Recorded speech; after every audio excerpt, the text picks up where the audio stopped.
नमस्कार, साथै प्रदेशका ताजा खबरहरूको सङ्गालो प्रदेश समाचारमा यहाँहरूलाई स्वागत छ। प्रदेश समाचार सुरु गरौँ अहिलेसम्मका मुख्य मुख्य समाचारबाट। मुलुकका अधिकांश ठाउँमा लोप हुँदै गएको काठको कोल डोटीमा भने अझै चलन चल्तीमा। आधुनिक प्रविधि भित्रिए पनि परम्परागत सामग्रीको संरक्षण गर्नुपर्नेमा स्थानीयहरूको जोड। हातमा सिप र जाँगर भए पैसा कमाउन विदेश नै जानु पर्दैन भन्ने उदाहरण बन्दै कास्कीका युवाहरू। सरकारले भने कृषकको हितमा प्रभावकारी योजना ल्याउन नसकेको गुनासो। कोरोना महामारीका कारण रोकिएको 75 फिट अग्लो नेपाल आमाको मूर्ति निर्माण कार्य पुनः सुरु। विक्रम सम्वत 2079 सालसम्म सक्ने लक्ष्य। र जाजरकोटमा खडमुक्त घर बनाउने आयोजना वर्षौंदेखि अलपत्र। टिनको छानो राख्ने भन्दै कुर्दै घरहरू भत्किए।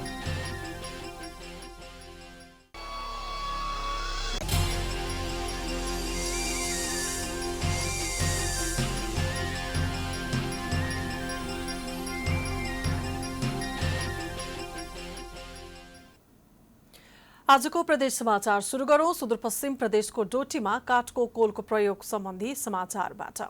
डोटीको बोक्टान फुटसिल गाउँपालिकाका कृषक वर्षेनी धान, मकै, कोदो, भटमास लगायत बाली उमार्न व्यस्त हुन्छन्। यस्तै भान्साका लागि आवश्यक पर्ने तेल मात्रै होइन, चाडपर्व र धार्मिक कार्यका लागि उनीहरू आफ्नै बारीमा फलेको अन्न परम्परागत काठको कोल मार्फत पिन्ने गरेका छन्।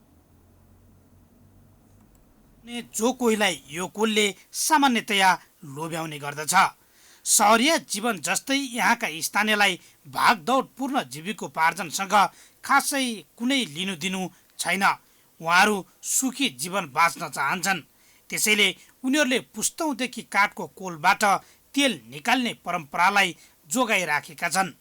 गाउँलेहरू विशेष अवसरमा जङ्गलको फेदमा रहेको कोलमा ठुलो काठको खम्बालाई 4-5 जनाले पेलेर तिल, तोरी, भैरो र रायो पिन्ने गर्छन्। यो तेल त 20-22 वर्ष राख्यो भने केही हुँदैन। मिलो तेल आज पेल्याबाट भोलि मार जान यो कहिले नदिन्छ। यो तेल बर्दा पानी त नै खा। एक पटक पेलिसकेको तेल वर्षौंसम्म राख्दा पनि कुनै समस्या नहुने भएकोले विशेष चाडपर्वको अवसरमा विशेष गरी कोल पेल्ने चलन छ। बजारको तेल भन्दा राम्रो र स्वस्थ देखिने भएकोले यहाँका स्थानीय यसैमा रमाइरहेका छन्। प्रविधिले मानिसलाई सजिलो बनाएको छ, तरै पनि यहाँका मानिस देवी देवतादेखि प्रीति कार्यमा कोलबाटै निकालेको तेल प्रयोग गर्न रुचाउँछन्। यो चलन अहिलेको नभएर बाजे बराजुको पालादेखि नै चलिआएको हो।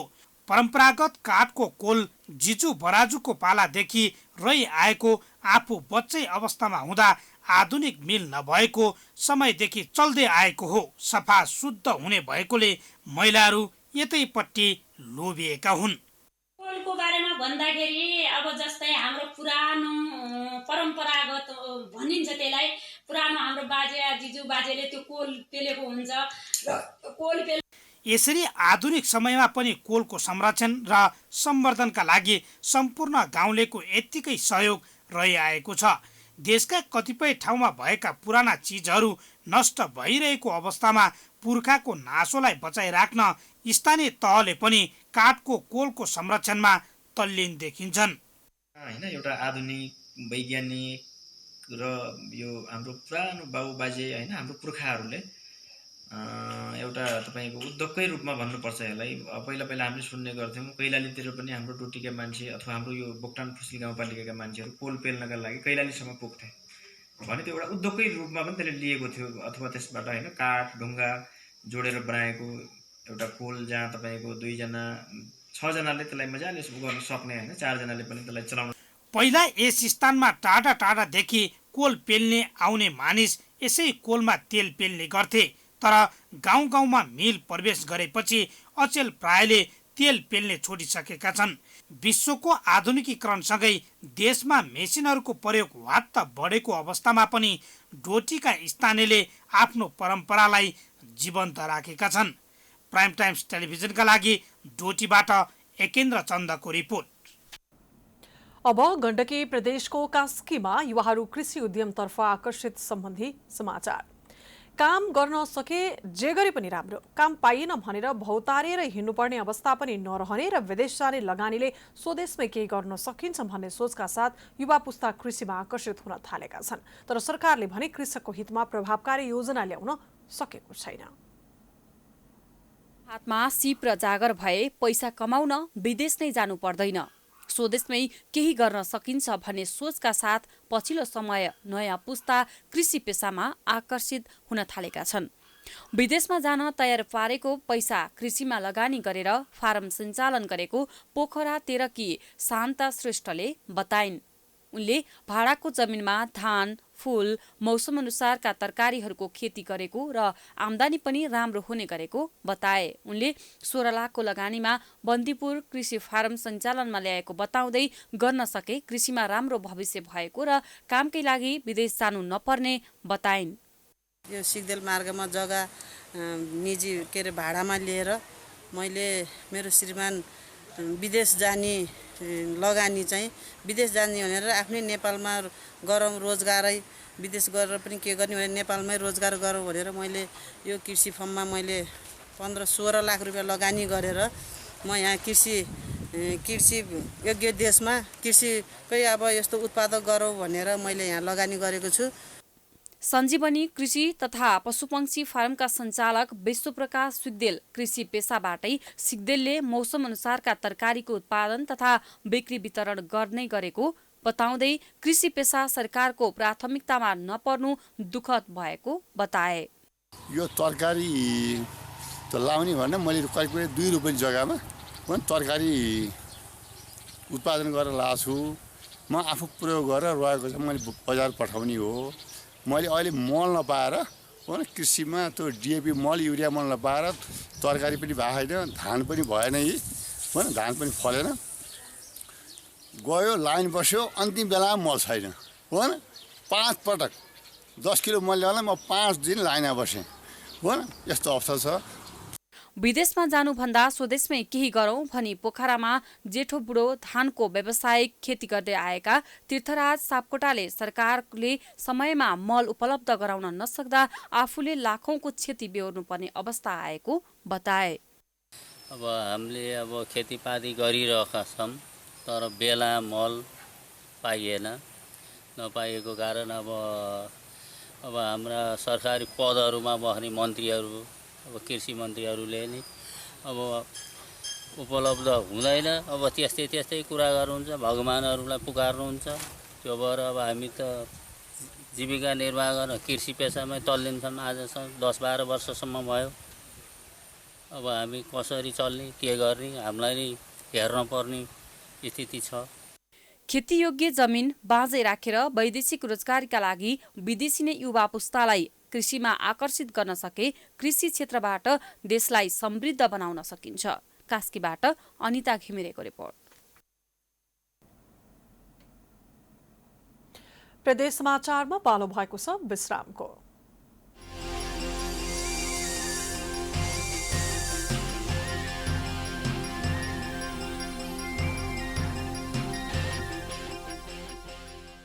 विश्रामपछि स्वागत छ। अब बाँकी समाचार। अब लागू लुम्बिनी प्रदेशको प्युटानतर्फ हस्तकला व्यवसायको लोकप्रियता सम्बन्धी अब समाचार। सिप सेगेर उद्यममा लागेका प्युठानका एक व्यवसायीले हस्तकलाका सामग्रीबाट मनग्गे आम्दानी गर्दै आएका छन्। कोरोनाको संक्रमणले विभिन्न व्यवसाय तथा पेसालाई प्रभाव पारे पनि गुमान सिंह घरतीको हस्तकला व्यवसायलाई खासै प्रभाव पार्न सकेको छैन। घरतीले निर्माण गरेका सामग्री लिनका लागि विभिन्न ठाउँबाट आउने गरेका छन्। पालिका 4 जुम्रीका गुमान सिंह घरती मगरले हस्तकलाको व्यवसाय गर्न थालेको 15 वर्ष भयो। 2062 सालमा घरेलु तथा साना उद्योग विकास समिति मार्फत तालिम लिएर सुरु गरेको व्यवसाय पछिल्लो समय राम्रो आम्दानीको स्रोत बनेको छ। जिल्लामै केही गर्नुपर्छ भने स्थानीय स्तरमा पाइने बाँसबाट विभिन्न हस्तकलाका सामग्री बनाउन सुरु गरेको व्यवसायले अहिले भने राम्रो आम्दानी दिन थालेको छ। 10,000 बाट सुरु भएको व्यवसाय अहिले 10 लाख रुपैयाँ बराबरको भएको छ।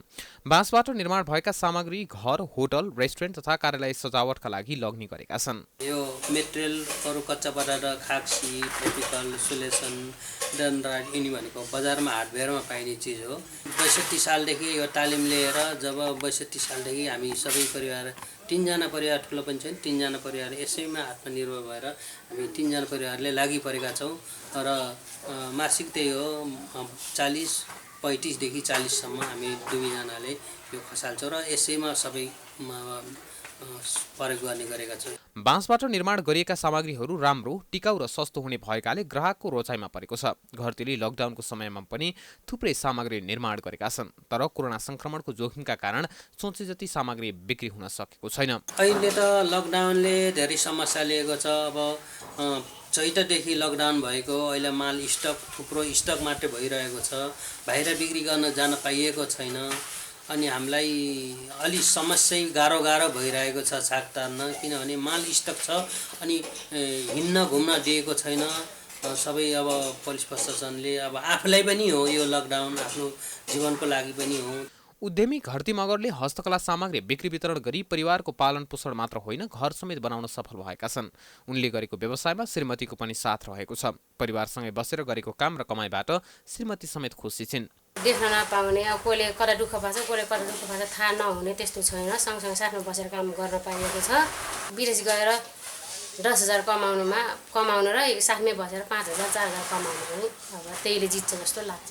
स्थानीय स्तरमै सञ्चालन भएका घरेलु उद्योगहरूको विकासमा स्थानीय सरकारले चासो नदिँदा उत्पादित सामग्रीको बजारीकरणमा समस्या भएको व्यवसायीहरूको गुनासो छ। यता प्युठान नगरपालिकाले स्थानीय उद्योगले उत्पादन गरेका सामग्रीको बजारीकरण र विकासका लागि प्राथमिकताका साथ योजना ल्याएको जनाएको छ। हस्तकलाका सामग्री निर्माण व्यवसायलाई आधुनिक र व्यावसायिक बनाउन सके राम्रो आम्दानीको स्रोत हुने देखिन्छ। प्राइम टाइम्स टेलिभिजनका लागि प्युठानबाट रबिन विश्वकर्माको रिपोर्ट। कञ्चनपुरमा निर्माणाधीन नेपाल आमाको मूर्तिबारे समाचार। नेपालमै पहिलो पटक कञ्चनपुरमा निर्माण हुन लागेको 75 फिट अग्लो नेपाल आमाको मूर्ति पुनः निर्माण कार्य सुरु भएको छ। कञ्चनपुरको उत्तरी चुरे क्षेत्रमा अवस्थित प्रमुख धाम मध्येको भम्किनी धाममा नेपाल आमाको मूर्ति स्थापनार्थ निर्माण कार्य सुरु गरिएको हो। तर कोरोना महामारीका कारण मूर्ति निर्माण कार्यमा भने ढिलाइ भएको छ। पटक कञ्चनपुरमा निर्माण हुन लागेको 75 फिट अग्लो नेपाल आमाको मूर्ति निर्माण कार्यमा ढिलाइ भएको छ। 2075 सालबाट निर्माण कार्य सुरु गरी 3.5 वर्षमा काम सम्पन्न गर्ने गरी कामको ठेक्का लिएको भ्याली कन्स्ट्रक्सन ललितपुरले हालसम्म 15% निर्माण कार्य मात्र सम्पन्न गरेको छ।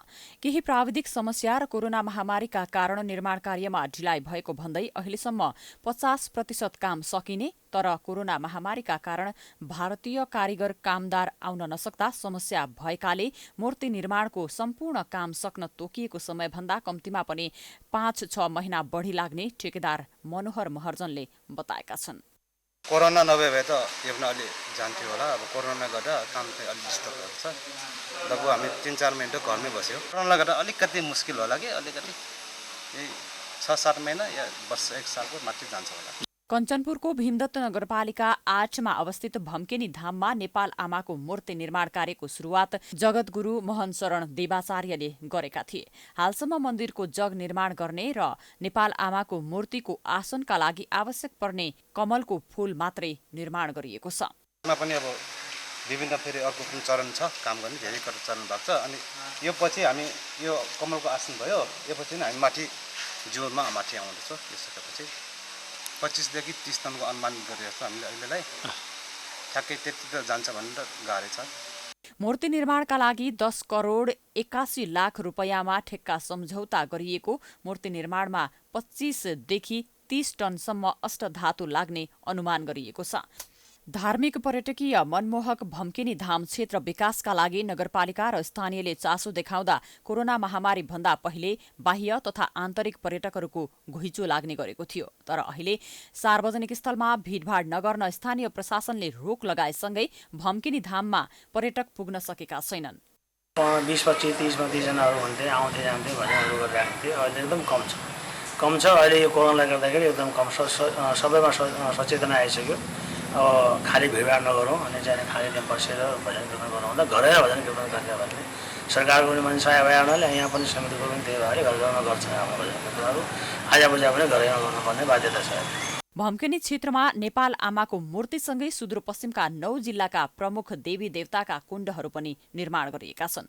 9 जिल्लाका 9 कुण्डका साथै सूर्यकुण्ड, गणेश कुण्ड, अग्निकुण्ड लगायतका अन्य 5 कुण्ड समेत निर्माण गरिएको छ। 5 पाण्डवहरूले वनवासका समयमा यस क्षेत्रमा 5 कुवामा पानी निकाल्दा भक्कानिएर पानी आएकाले यसलाई भम्का भनिएको र यस क्षेत्रको इतिहास महाभारतसँग जोडिएको किम्वदन्ती छ। सिद्धनाथ मन्दिरमा गद्दाम सिद्धनाथ मन्दिरमा आया छन्, गया छन्, पूजा गरेका छ। अरे यो सिद्धनाथ वैद्यनाथको तपस्थली भूमि पहिलेदेखि पुरानो जमानादेखि एक रुखका फेद्यौन एक घाट छ। विधि सदस्य बहुत वर्ष पुरानी छ, 200-150 वर्ष पहिलेको। त्यो घाट मान्दरी इतिहासको बारेमा सिद्धनाथको त्यो हल्दुका रुखली छ। भम्केनी क्षेत्रमा रहेको प्राचीन सिद्धनाथ वैद्यनाथ मन्दिरमा 100औं वर्ष पुराना घण्टा, कुवा, शिलाहरू छन्। यस क्षेत्रलाई धार्मिक तथा पर्यटकीय क्षेत्रका रूपमा अझै प्रवर्धन र विकास गर्न सके कञ्चनपुरको मात्र नभएर सिङ्गो सुदूरपश्चिम प्रदेशको आर्थिक उन्नति हुने देखिन्छ। कञ्चनपुरबाट दिल्लीराज पन्तको रिपोर्ट।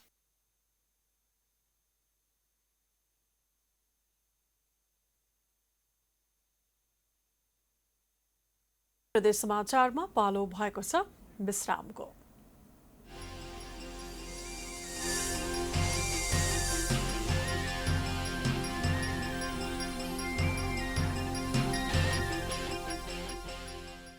विश्रामपछि स्वागत छ। अब सुदूरपश्चिम प्रदेशको जाजरकोटका विपन्न बस्तीहरूको समस्या सम्बन्धी समाचार। जाजरकोटको बारेकोट गाउँपालिका 6, तासी र धुमाकाका दलित तथा विपन्न बस्तीका घरहरू खरमुक्त बनाउने भनेर आयोजना नै आयो, तर संघीय सरकारको सुरक्षित नागरिक आवास कार्यक्रम मार्फत 69 लाख अनुदान पनि खेर गएको छ। बारेकोटका स्थानीयले टिनको छानो बनाउने आशमा घरहरू भत्किन थालेका छन्। नागरिक आवास कार्यक्रम मार्फत आएको आयोजना कार्यान्वयन नभई अलपत्र परेको छ। यता आयोजनाको 69 लाख खेर गएको छ भने तासी र धुमाका स्थानीयका खरले छाएका घरहरू भत्किन थालेका छन्। दलित तथा विपन्न बस्तीहरूको टिन छाउने सपना अधुरै रहने भएको छ। थियौँ आशैले मर्या थियौँ अनि त्यति अघि भुन्नुभयो, भुनिकन पनि अब त आउला अनि टिन भुन्ने बेला अनि क्या गरौँ, विफलता भयो अनि कस्तो गरौँ क्या गरौँ अनि घरभरि जान लाग्यो अनि त्यही भएर पर्दाखेरिमा अनि खोयो पनि हालिया नै अनि घर अब माथि टुप्प गया छेला जान आउँथ्यो, के गरौँ, यस्तै नाउ छाती छ, भोको पेट छ, के गरौँ। टिनको छानो पर्खेर बसेका तासी र धुमानौल पैनाबासीका घरहरू भत्किन थालेका छन्। गाउँपालिका तथा ओडाले तत्काल टिन आउने भने पनि स्थानीयले खर काट्न जङ्गल धाउनु परेको छ। खर गाडिनु टिन दिनेछ भने एउटा हाँस पऱ्यो, एउटा नागो बगो भनेर खर गाड्ने ड्याम पनि लागेन, टिन पनि नमिल्ने भयो। लेखझेक गरिकन घर नाभिहाबी लिएर त्यो पनि भएन। अनि हामी नाग भगवान्को केही लाग्ने रहन्छ। अब उतै घान्ने भयो, उतै घान्ने भयो। हाम्रो घर खर काटिनु र घर यही भइगयो। अब ओदिने काम भयो, के गर्ने। खरका छन् भएकालाई भत्किएर घर बनाउँदै भनेर भत्किएका छन्। के दिँदैन जनताहरूलाई भन्नुपर्ने, जनताहरूलाई दिन्छु भनिसकेपछि अवरोधमा खै त अहिलेसम्म टिन नपाएको हुँदा, तर किन कसरी हो त त्यो टिन आउँछन् भनेर त्यो ठेकेदार कुन ठाउँमा लापरवाही गरेको हो कि गाउँपालिका लापरवाही गरेको हो कि तिनीहरूलाई अपुर्दोमा परेका छन्। गाउँपालिका र चाहिँ सिनियर सरकारले पनि जसरी पनि लागेर छिट्टै टिन पुर्याउने काम गर्ने। वर्षभरि नचुहिने गरी खरले घरभरि छ्याप्ने तासीबासीहरू अहिले भने टिनको छानो लाउने आशामा थिए, तर आयोजना अलपत्र परेपछि उनीहरूको आशा निराशामा परिणत भएको छ। 2076 साल पौष महिनामा संघीय सरकारको सुरक्षित नागरिक आवास कार्यक्रम मार्फत 69 लाखले बारेकोट 6 मा रहेका तासी र धुमाका दलित तथा विपन्न बस्तीहरूका 80 घरमाथि टिन छाउने सम्झौता भएको थियो, तर त्यो सम्झौता भने पूरा हुन सकेन। जाजरकोटबाट लोकेन्द्र विश्वकर्माको रिपोर्ट। यो सँगै हामी प्रदेश समाचारको अन्त्यमा आइपुगेका छौं। जाँदा जाँदै प्रमुख समाचार पुनः एकपटक। मुलुकका अधिकांश ठाउँमा लोप हुँदै गएको काठको कोल डोटीमा भने अझै चलन चल्तीमा। आधुनिक प्रविधि भित्रै पनि परम्परागत सामग्रीको संरक्षण गर्नुपर्नेमा स्थानीयहरूको जोड। हातमा सिप र जाँगर भए पैसा कमाउन विदेश नै जानु पर्दैन भन्ने उदाहरण बन्दै कास्कीका युवाहरू। सरकारले भने कृषकको हितमा प्रभावकारी योजना ल्याउन नसकेको गुनासो। कोरोना महामारीका कारण रोकिएको 75 फिट अग्लो नेपाल आमाको मूर्ति निर्माण कार्य पुनः सुरु। विक्रम सम्वत 2079 सालसम्म सक्ने लक्ष्य।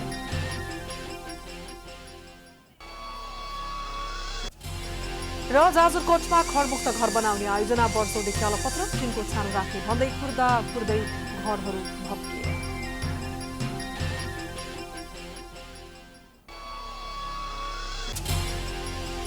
प्रदेश समाचार अहिलेलाई सकियो। प्राइम टाइम्स टेलिभिजन हेर्दै गर्नुहोला।